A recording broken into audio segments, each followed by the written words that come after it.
Injuries are a part of sports. They are a natural occurrence and expected consequence. Because it is difficult to see concussions, they go unreported and are not always seen as a legitimate injury.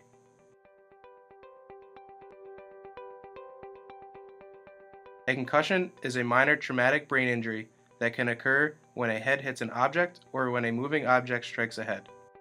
In a conference game last year against St. Francis, I went up for a header and basically got headbutted in the back of the head, so I came down and instantly got a shock, but I kept playing, and in the last play of the game I headed the ball, and that's when I knew that there was something completely gone wrong. Symptoms can appear different in different athletes. It is crucial for athletes to report their symptoms to their coach or athletic trainer.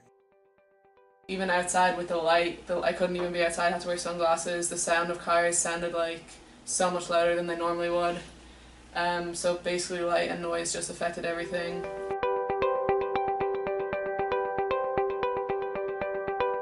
Sports culture has a suck it up and play through it attitude in sports. It is necessary to be tough and strong in athletics, but one thing you cannot suck up or hide is your concussion. Another study shows student athletes are more knowledgeable about concussions today than 10 years ago, but they are still less likely to report concussions. Athletes stated that they did not report their concussions for one or more of a handful of reasons. Believed their concussions was not serious enough, did not want to be removed from the game or practice, did not want to let the team down, did not want to let the coach down, or did not know the event was a concussion. There are multiple examples of coaches not pulling players when they have clearly had their bell rung.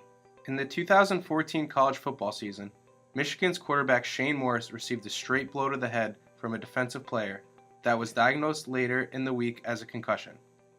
He was clearly wobbly after the hit, but did not want to come out of the game. He continued to play 2 more snaps before his coach pulled him, even though his teammate had to help him to his feet when returning to the huddle. Education of coaches has helped drastically in coaches identifying players when they have received a concussion.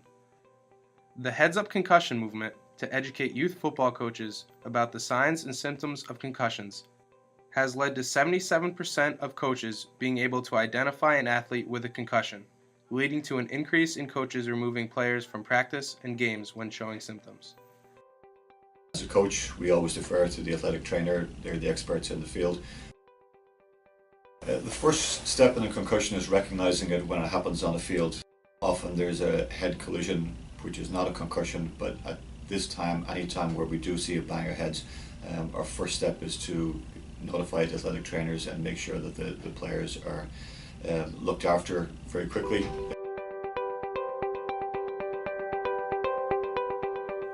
Concussion education is also present for athletes.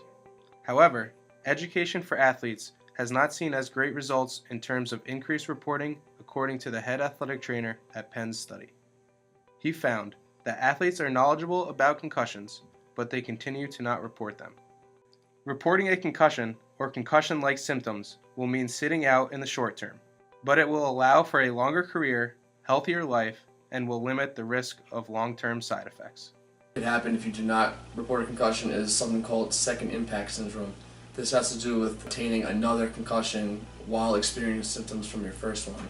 Second impact, the brain swells even more, and because it's in your skull, there's really nowhere for your brain to go. This causes, an immediate medical emergency.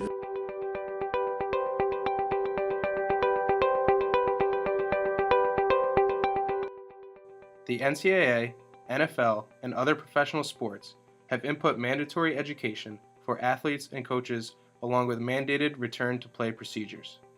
All players must be evaluated and cleared by medical professionals. It's hard to be out for almost a month missing important conference games, but I was lucky to make it back for the NEC semifinal. Medical professionals state that education is the first step towards athletes reporting concussions, but the culture of athletics must change for the health and safety of all players. All players and coaches must take concussions seriously. It is a legitimate injury even though you can't see it.